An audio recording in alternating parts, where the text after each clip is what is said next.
এ কি? আমি কখন থেকে এখানে অপেক্ষা করছি, হাত পেতে দাঁড়িয়ে রয়েছি যাতে একটা ফল আমার হাতে এসে পড়ে এবং সেটা আমি খেতে পারি। কখন থেকে অপেক্ষা করছি, কিন্তু সেটা হচ্ছেই না। এবার আপনি বলবেন যে এসব কি বলছি, এই কি অদ্ভুত কথা বলছি।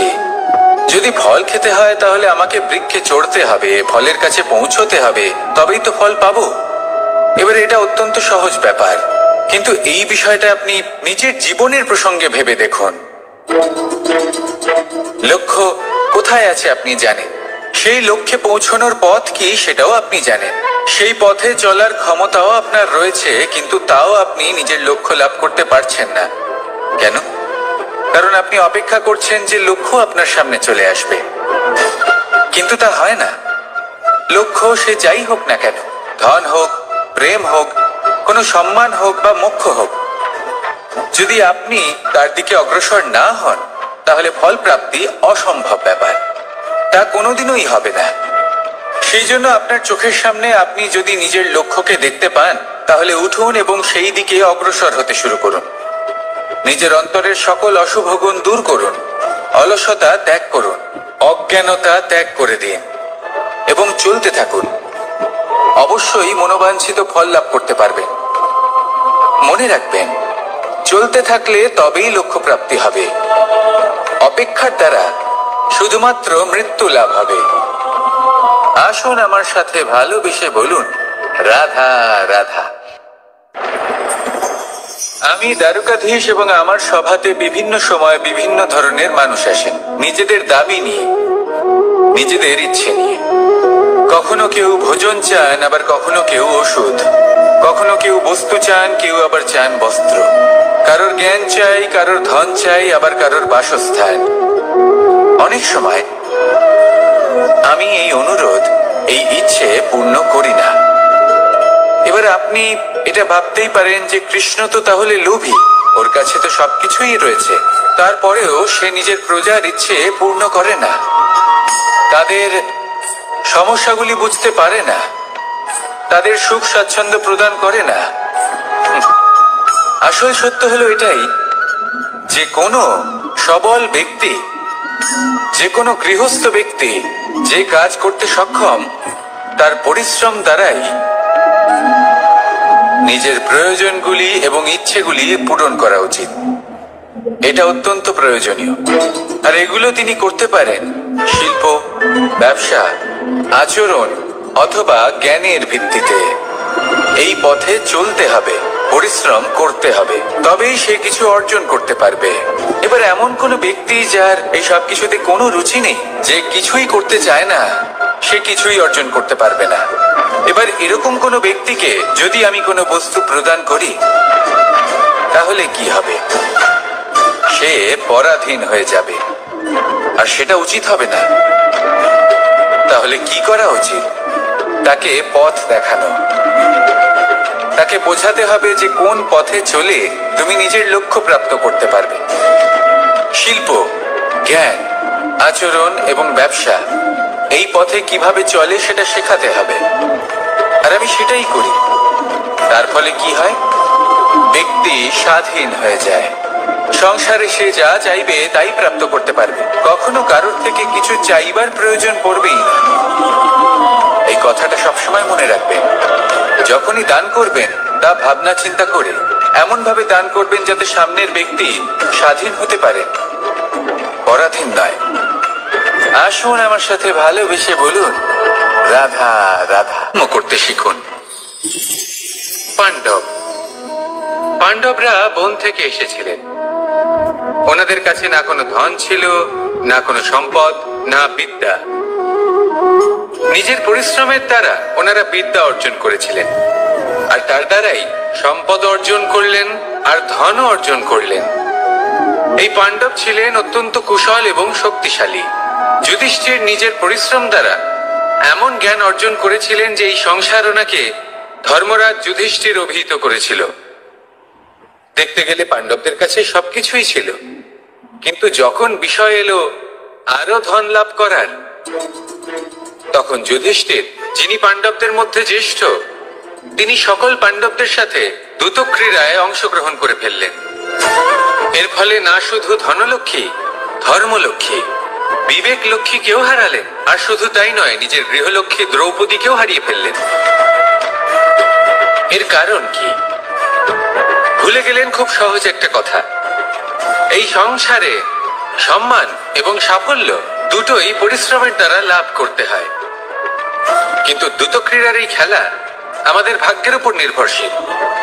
এই সংসারে দুটি পথ রয়েছে, একটা পথ যেখানে কর্ম এবং পরিশ্রমের দ্বারা আপনি নিজের পথ নিজেই রচনা করতে পারবেন, আর দ্বিতীয় পথ হলো যেখানে এই ভাগ্য এক মুহূর্তে আপনাকে শিখরেও পৌঁছে দিতে পারে, আবার ধূলিসাৎ করে দিতে পারে।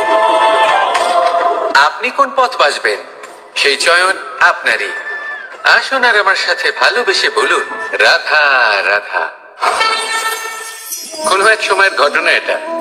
মা এবং বাবা হাটে গিয়েছিলেন, তখন আমি আর দাদা গিয়েছিলাম গরু চড়াতে। আমরা বাড়ি ফিরে এলাম, আর মা সেই সময় একটা কাজ করতেন, যখনই হাটে যেতেন দরজা তালা বন্ধ করে যেতেন। উনি খুব ভালো করে জানতেন যে যদি ওনার এই মাখন চোর সঠিক সময়ে পৌঁছে যায় তাহলে এক ফোঁটাও মাখন আর অবশিষ্ট থাকবে না। এবার ঘটনা কিছুটা এরকম হলো যে মা আর বাবা মাঝে মাঝে হাটে যেতেন, তাই মাঝে মাঝে এই দরজা তালা বন্ধ করতে হতো। যখন মা আর বাবা ফিরে এলেন তখন বাবা ভুলে গিয়েছিলেন যে এই চাবির গোছা থেকে ঠিক কোন চাবিটা দরজার তালা খোলার জন্য উপযোগী।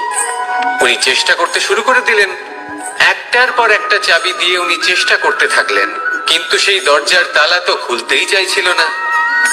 ওনার মাথা থেকে ঘাম পড়তে শুরু করলো। তখন মা বললেন যে তালা ভেঙে দেওয়া যাক। মা চলে গেলেন, আর বাবা বললেন না না দাঁড়াও, আর কিছু চাবি বাকি আছে, এটা হয়তো খুলতে পারবো। মা হাতুড়ি নিয়ে চলে এলেন সেই তালা ভাঙার জন্য, আর তখনই বাবা শেষ চাবিটা প্রয়োগ করলেন আর দরজার তালা খুলে গেল। যদি উনি চেষ্টা না করতেন তাহলে এই তালাটাও ভেঙে যেত আর চাবিটাও নষ্ট হয়ে যেত, ঠিক কিনা? এবার এই ঘটনাটা আমি দেখেছিলাম, আর আমার মনে হলো যে কখনো কখনো এই চাবির গোছার মধ্যে থেকে শেষ চাবিটাও কিন্তু জীবনের দরজা খুলে দিতে পারে। সেজন্য আপনি যদি জীবনে সাফল্য লাভ করতে চেষ্টা করেন, নিজের লক্ষ্যে পৌঁছতে চান, তাহলে হার মানবেন না। হয়তো দেখবেন আপনার পরবর্তী প্রচেষ্টা বা এই অন্তিম প্রচেষ্টা আপনাকে সাফল্যের পথে নিয়ে গেল। তাই নিরন্তর প্রচেষ্টা করতে থাকুন, জীবনে সাফল্য লাভ করুন।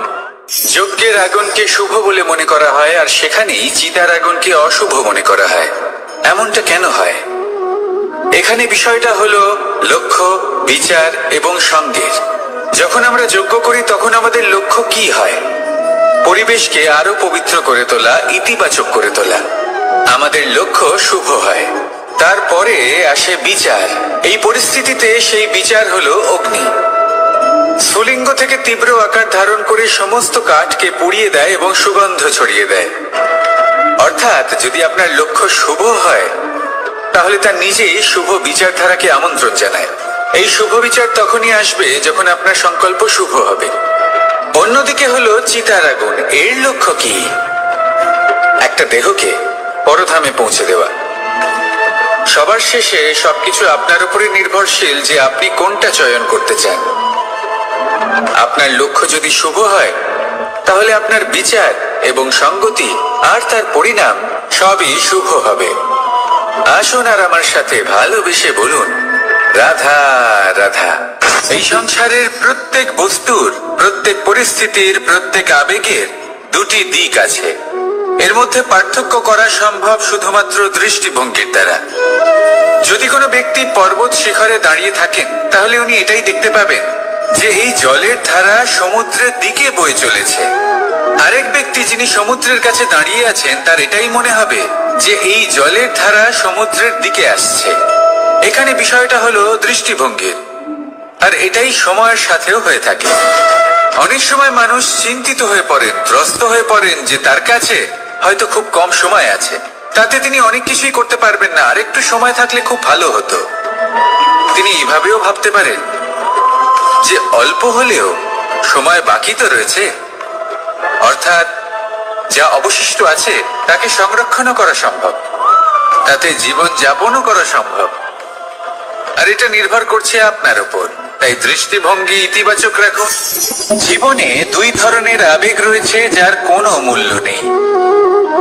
আমার কথার অর্থ এটা নয় যে এদের কোনো গুরুত্ব নেই, গুরুত্ব যথেষ্টই রয়েছে, শুধু এদের জন্য আপনাকে কোনো মূল্য দিতে হয় না। প্রথম আবেগ হলো আনন্দ, প্রসন্নতা।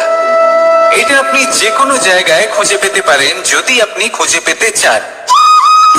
আপনি কোনো পুষ্পের সৌন্দর্য দেখে প্রসন্ন হতে পারেন। বায়ুর কারণে যখন একটি বৃক্ষ শিহরিত হয় সেটা দেখে আপনি প্রসন্ন হতে পারেন। একটা ছোট্ট শিশুর কলরব শুনেও আপনি প্রসন্ন হতে পারেন।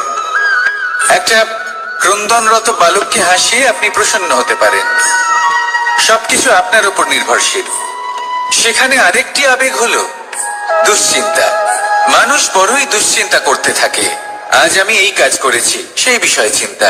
আজ আমি এই কাজ করতে পারিনি, সেই বিষয়ে চিন্তা। কাল আমাকে এই কাজ করতে হবে, সেই নিয়ে চিন্তা। আমি কি সেই কাজটা করতে পারবো, সেই বিষয়ে দুশ্চিন্তা। চিন্তা সর্বত্র রয়েছে, যার জন্য মূল্য দিতে হয় না। যত চান আপনি একত্রিত করতে পারেন। একটা গুরুত্বপূর্ণ কথা মনে রাখবেন, প্রসন্নতা জীবনের একটা নতুন সূত্রপাত। সেখানে দুশ্চিন্তা হলো জীবনের চিতার সমান। এবার এই দুটি আবেগ হলো মূল্যহীন, দুটোই আপনার সামনে আছে। কোনটা চয়ন করবেন আপনি, দুশ্চিন্তা নাকি প্রসন্নতা? সিদ্ধান্ত আপনারই। আসুন আর আমার সাথে ভালোবেসে বলুন, রাধা রাধা।